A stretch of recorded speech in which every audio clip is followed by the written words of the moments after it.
تو بات ہے اس طرح کہ ایمان بھی اللہ تعالیٰ کی بہت بڑی نعمت ہے۔ ایمان کے بارے میں یہ بات ذہن رکھیے، فرمایا الایمان بین الخوف والرجاء، ایمان خوف اور امید کی ملی جلی کیفیت کا نام ہے۔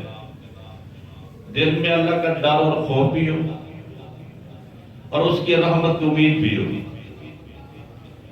اکیلا خوف بھی کافی نہیں اور نیری رحمت کی امید بھی کافی نہیں، اسی کہ اگر امید زیادہ وابستہ کر لی جائے تو پھر بندہ گناہوں پہ جری ہو جاتا ہے۔ امید اس قدر ہو کہ بندہ مایوسی اور نا امیدی سے بچ جائے، اور اللہ کا ڈر اور خوف اس قدر بندہ گناہ سے بچ جائے۔ اگر اللہ کا ڈر اور خوف نہ ہو تو بندہ گناہ سے بچ ہی نہیں سکتا۔ ہزار چور دروازے بندہ نکال لیتا ہے۔ خوف خدا ایک ایسی اللہ کی نعمت ہے جو انسان کو گناہ سے بچاتی ہے۔ خوف خدا ہی کی وجہ سے بندہ توبہ کرتا ہے، نیک اعمال کا جذبہ پیدا ہوتا ہے، حقوق اللہ اور حقوق العباد ادا کرتا ہے بندہ۔ اس لیے خوف خدا یہ اللہ تعالیٰ کی بہت بڑی نعمت ہے۔ رحمت کی امید بھی ضروری ہے تاکہ مایوسی سے بندہ بچے، اور اللہ کا خوف بھی ضروری ہے تاکہ بندہ گناہ سے بچ جائے۔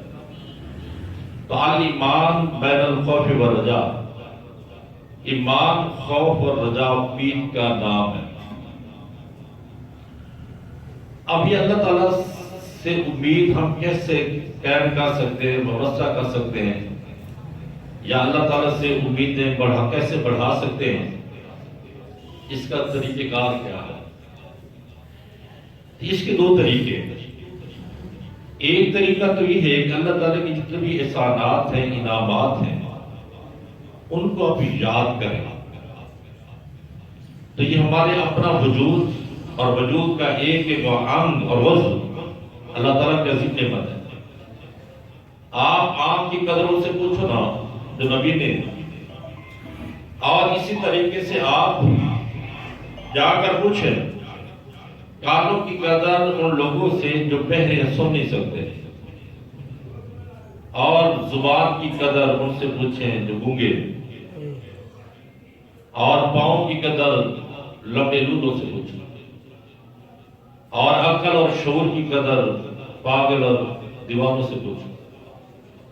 ایک ایک انگ ہمارا اللہ تعالیٰ کی عظیم نعمت ہے۔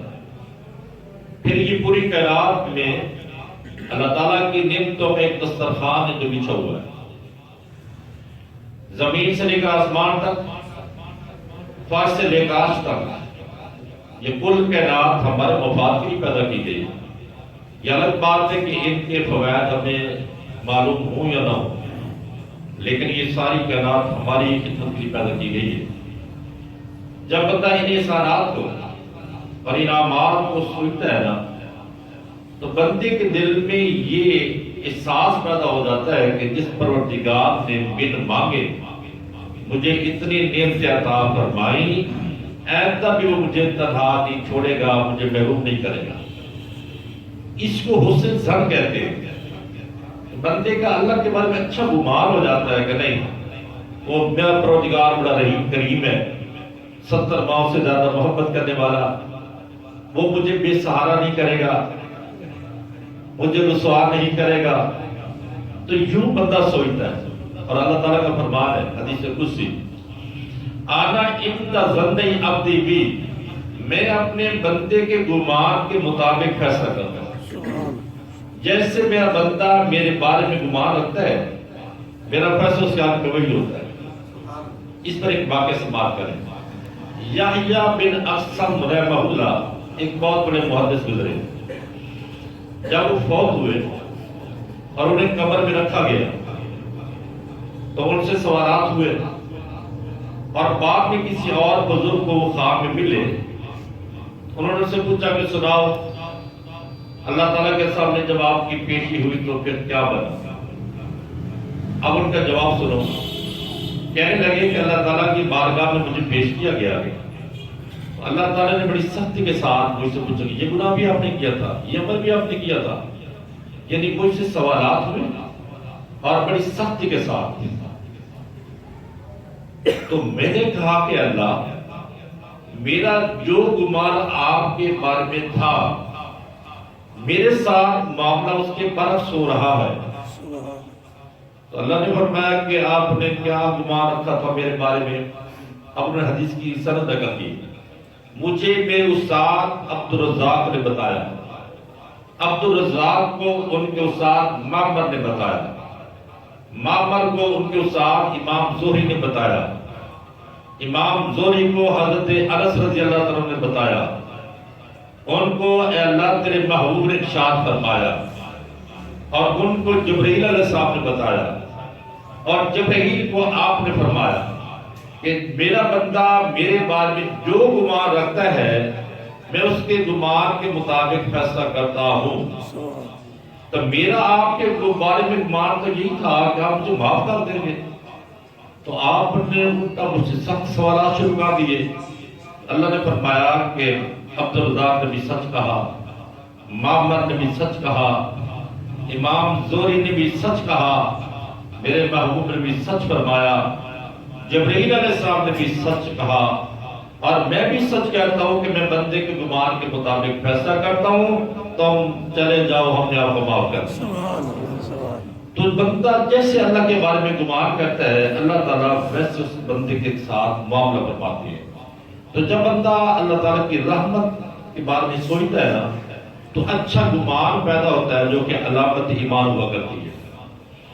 تو ایک طریقہ یہ کہ پوری کائنات میں اللہ تعالیٰ کے عجائبات کو، احسانات کو اور ان کے انعامات کو غور کیا جائے، اس کا مراقبہ کیا جائے، اس کو سوچا جائے، اس سے اللہ تعالیٰ کی رحمت کے بارے میں امید پیدا ہو جاتی ہے۔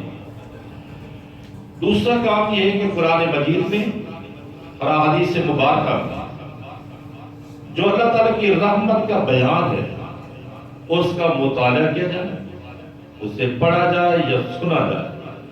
قرآن مجید کی وہ آیات جس میں اللہ تعالیٰ کی رحمت کا بیان ہے، فرمایا کہ میرے محبوب کل عبادی، آپ میرے ان بندوں سے کہہ دیں، الذین اسرفوا علی انفسہم، جنہوں نے اپنے اوپر زیادتی کی ہے گناہ کر کر، انہیں کہنا یہ ہے لا تقنطوا من رحمت اللہ، کہ تم اللہ کی رحمت سے مایوس نہ ہو، اگرچہ تمہارے گناہ فضا آسمانی کو بھر دیں، اگرچہ تمہارے گناہ سمندر کی جھاگ کے برابر ہو جائے، اگرچہ تمہارے گناہ ریت کے ذرات کے برابر ہو، بارش کے قطرات کے برابر ہو، یا درختوں کے پتوں کے برابر ہو، میرے رحمت کے سامنے اس کی کوئی حیثیت نہیں۔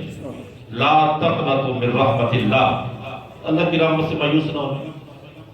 دوسرے مقام میں فرمایا نبئ عبادی انی انا الغفور الرحیم، میرے محبوب میرے بندوں کو بتاؤ میں ہی تو غفور رحیم ہوں، اور کون ہے؟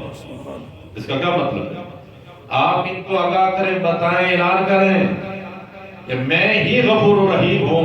اس کا مطلب یہ ہے کہ تمہارے معافی مانگنے میں دیر لگ سکتی ہے، میرے معاف کرنے میں دیر نہیں لگتی۔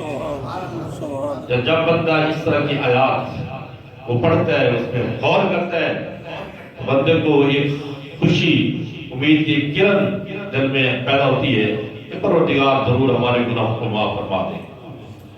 تو یہ دو طریقے ہیں اللہ تعالیٰ کی رحمت سے امید پیدا کرنے کے، اللہ کے احسانات، انعامات کا مراقبہ، اور وہ تمام تر قرآنی آیات اور احادیث مبارکہ ان کا مطالعہ کرنے سے۔